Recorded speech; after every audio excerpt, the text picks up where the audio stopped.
Waalaikumsalam. Silakan masuk Mbak Win.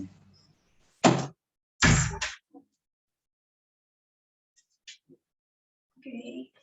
Selamat siang, selamat datang. Sebelumnya ini dengan siapa ya? Wina Wiana. Mbak Wina ya, saya panggilnya. Oke. Mbak Wina berangkat dari mana? Dari kos dekat UIN. Oh, dekat UIN ya?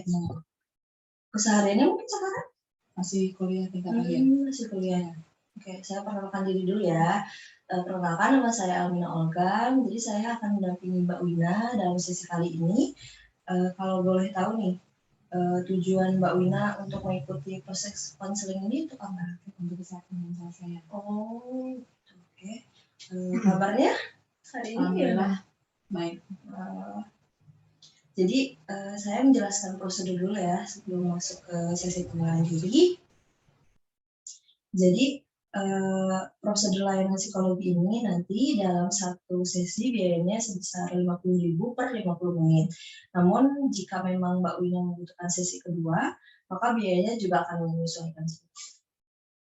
Dan Mbak Wina tuh tidak perlu khawatir karena selama proses ini insya Allah kerahasiaannya akan terjaga. Jadi Mbak Wina tidak perlu takut gitu untuk menyampaikan apapun yang Mbak Wina keluhkan. Jadi Mbak Wina bisa rileks dan santai bicara pada saya. Selanjutnya, agar saya bisa memahami Mbak Wina, nanti akan ada asesmen, dan asesmennya itu berupa wawancara. Nanti kita ngobrol nih selama proses observasi nanti, jika memang dibutuhkan akan ada tes psikologi. Untuk tes psikologinya ini sendiri biayanya ada biaya tersendiri ya Mbak, gitu. Menyesuaikan dengan keperluan Mbak Wina nanti ke depannya. Kemudian karena memang proses konseling hari ini kan dilakukan secara langsung, saya akan mengasih Mbak Wina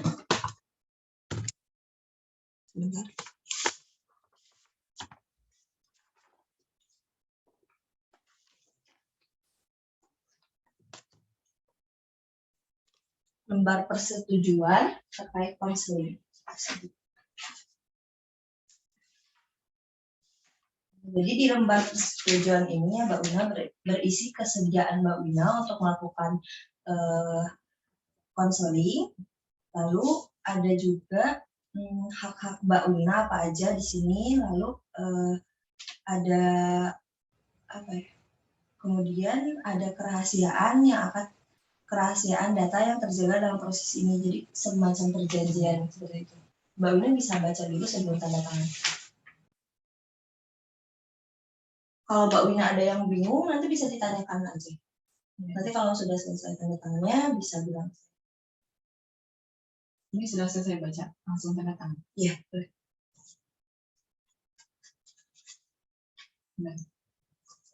Oke, berarti Mbak Wina di sini udah menandatangan ya.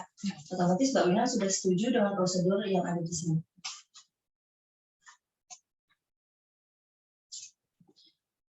Agar saya memahami Mbak Wina, jadi selama proses ini saya izin untuk mencatat ya Mbak. Jadi selama proses kita wawancara, saya juga sambil mencatat waktu itu. Nah, saya minta Mbak Wina untuk informasi data diri, data orang tua, serta saudara Mbak Wina. Apakah diperbolehkan?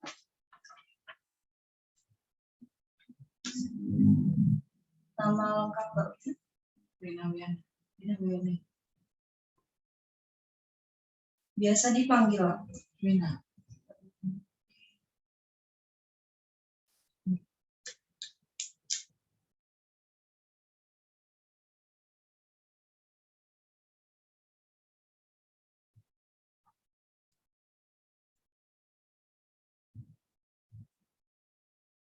Jenis kelamin?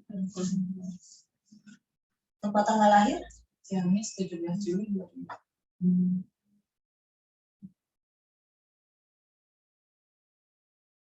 Umurnya sekarang 22 ya? Pendidikan atau pekerjaan? Masih S1 ya? Anak keberapa Mbak? Anak pertama. Anak pertama dari 4 bersaudara. Boleh suaranya dikeraskan lagi oleh biasa. Agamanya? Islam. Suku? Sunda. Alamat atau nomor telepon? 0881 Mm-mm. 2757 974. Alamatnya di mana? Ciamis. Ciamis.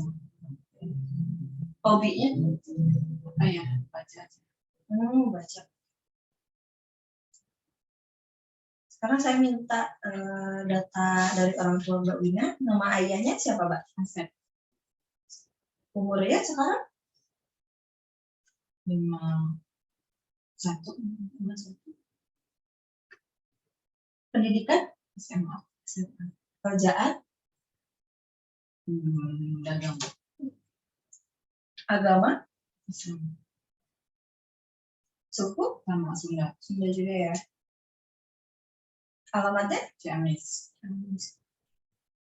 Untuk nama ibu? Ya, Umur? 41. Pendidikan? SMP. Pekerjaan? Sama dagang. Agama? Islam. Sukunya? Sunda. Alamatnya di Sama mana? Ciamis. Di Ciamis. Sekarang saya minta data dari saudara Mbak Wina. Untuk adik Mbak Wina, berarti Mbak Wina anak pertama ya? Ya. Untuk anak kedua? Dina. Jadi sekalian Perempuan. umur 19. 19 tahun. Pendidikan atau pekerjaan? Baru lulus kerja. Untuk online.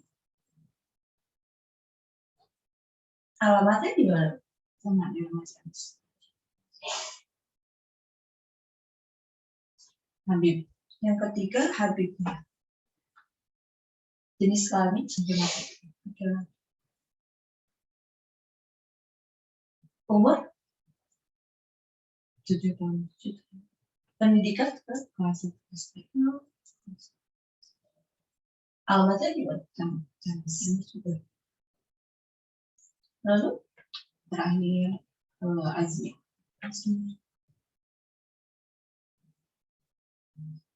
Jenis kelamin? Laki-laki. Umur? 4 tahun. Pendidikan? Masih Belum. Oh, masih takut. Alamat? Ciamis.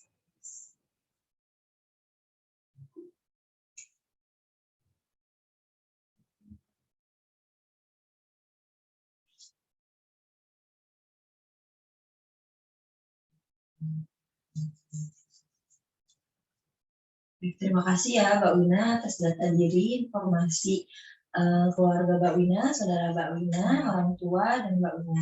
Sekarang saya akan bertanya yang mengenai silsilah dari keluarga Mbak Wina.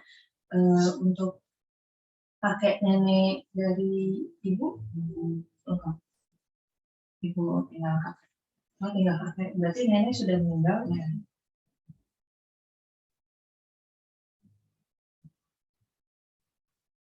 Ibu anak keberapa? Anak pertama. Anak pertama dari berapa saudara?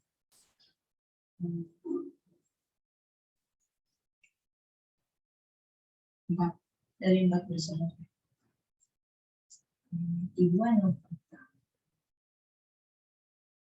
Yang anak kedua perempuan atau laki-laki? Perempuan. Anak ketiga Laki-laki. anak keempat. Untuk dari ayah, nenek dan anak ini Tidak. dua-duanya. Ayah anak keberapa? Nah, cuma satu-satunya tunggal. Oh, tunggal.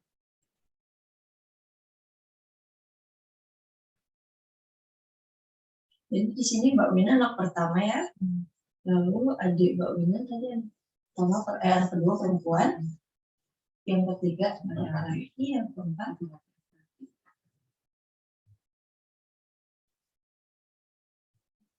Kalau boleh tahu nih Mbak Wina, pola asuh dari ibu dan ayah Mbak Wina itu seperti apa? Dari pola asuh dari kecil. Boleh. Ya itu kadang mengajarkan anaknya mandiri. Awalnya dicontohin, terus kesini suruh belajar sendiri. Itu dari ayah dan dari ibu. Gitu.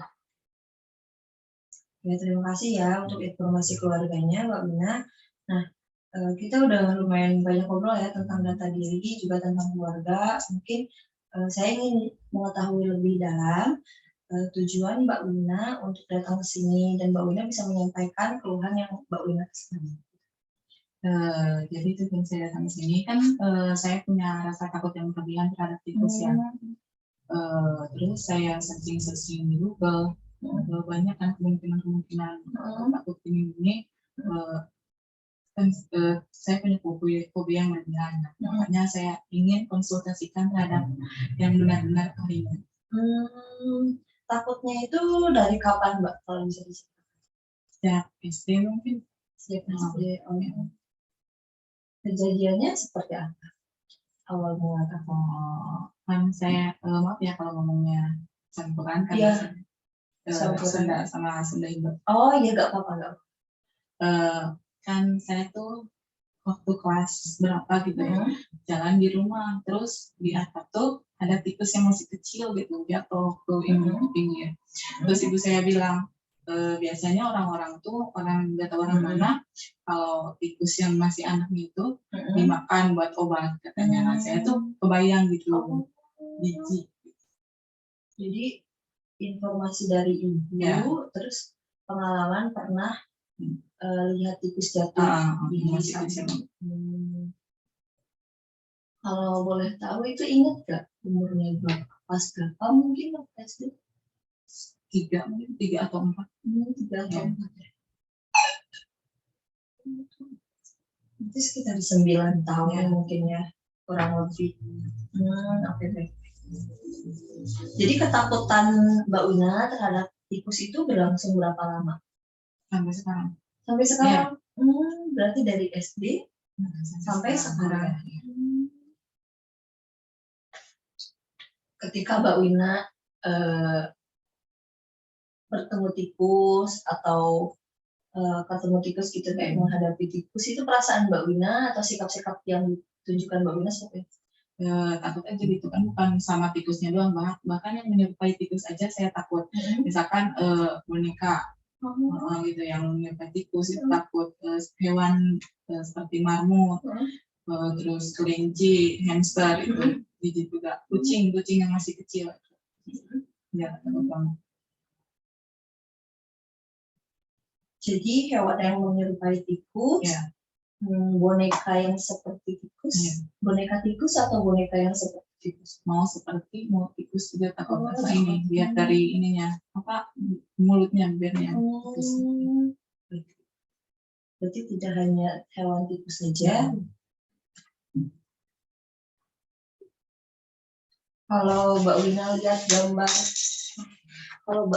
gambar tikus, bagaimana reaksi Mbak Wina? Takut juga. Saya pernah kan di Instagram itu ada gambar terus foto tikus banyak. Terus sampai HP-nya saya banting. Terus juga teman pernah kan dia tuh anak farmasi, terus kan lagi praktikum mungkin, terus banyak tikus berjejeran. Terus saya bilang, ngapain sih itu? Lucu dia, tapi beda dengan saya. Reaksinya berbeda seperti itu. Menurut dia lucu, tapi tidak menurut saya.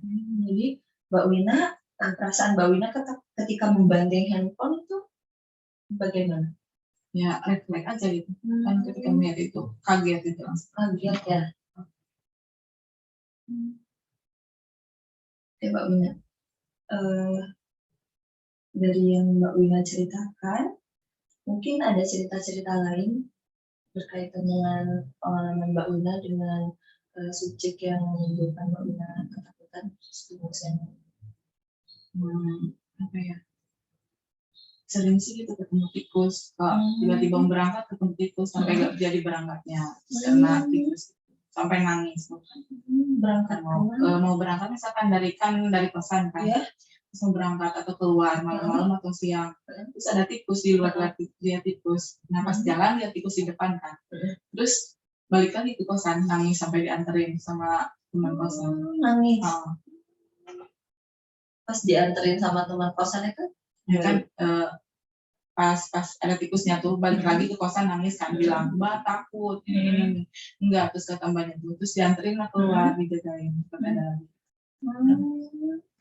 Itu tikusnya gigit Mbak Wina atau menyentuh? Enggak, lewat doang lihat doang. Jadi jaraknya dekat apa jauh? mau dekat mau jauh tetap aja. Oh, tetap takut ya, mau dekat jaraknya maupun jauh jaraknya Mbak Wina tetap takut.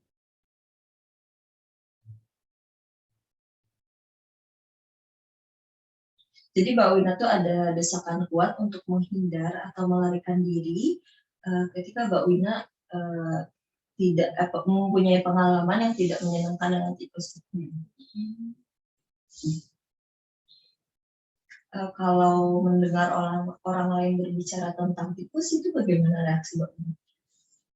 Kalau misalkan apa namanya lagi apa ya sensitif mungkin ya, kalau tiba-tiba ada orang ini langsung kebayang, bisa jadi langsung takut. Kalau misalkan lagi gak fokus atau gak ini, biasa aja tuh orang. Kalau lagi jadi kalau emang lagi sensitif, itu biasanya langsung kebayang. Jadi boleh dijabarkan mungkin reaksinya seperti apa sih, reaksi fisik atau reaksi psikis Mbak Wina ketika bertemu dengan stimulus tersebut atau tikus? Ya tadi yang pertama tuh kadang kaget kan gitu, teriak gitu, langsung lari. Terus kalau misalkan ada yang lagi dipegang langsung dibanting gitu, kan sampai nangis gitu. Untuk reaksi fisik badan mungkin jantung atau tangan atau setiap nggak ada sih. Jadi tidak berdebar atau deg-degan? Oh, deg-degan sih. Oh,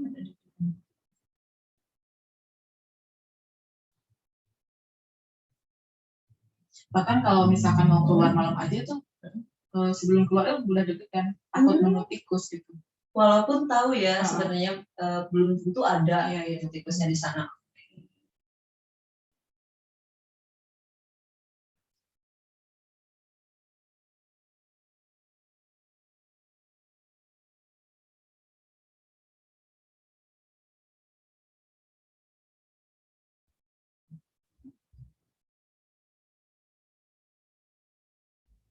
Jadi biasanya nih kalau saya gambarkan situasinya, ketika di lingkungan Mbak itu ada tikus, Mbak teman-teman Mbak tidak menyadari ada tikus, tapi Mbak lebih menyadari gitu ada. Biasanya Mbak sebenarnya kayak lebih sensitif terhadap keberadaan tikus daripada teman-teman Mbak.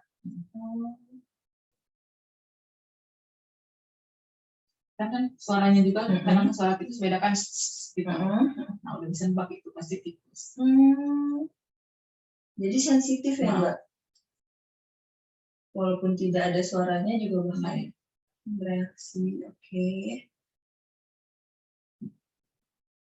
Jadi tikus itu diasosiasikan ke pengalaman yang negatif gitu. Jadi stimulus itu atau tikus tersebut Mbak punya pengalaman yang negatif kan terhadap tikus. Pertama Mbak dapat cerita dari ibu Mbak gitu, kalau tikus yang masih kecil itu bisa dimakan buat obat. Jadi Mbak tuh terbayang itu sesuatu yang jijik gitu, dan Mbak punya pengalaman gitu pernah kejatuhan tikus.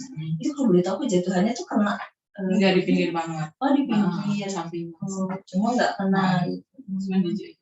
Jadi punya pengalaman negatif terhadap tikus, jadi memunculkan rasa takut gitu. Jadi mungkin bisa saya simpulkan, mungkin Mbak tuh punya rasa ketakutan yang berlebihan terhadap objek atau situasi tertentu, terutama yang berkaitan dengan tikus. Bukan hanya hewannya saja, bukan hanya tikusnya saja, namun selain tikus juga yang menyerupai tikus, gitu, hewan yang menyerupai tikus, gambarnya juga Mbak merasa takut gitu.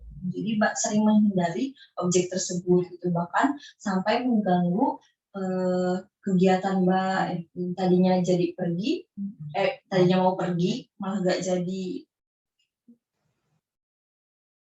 gitu.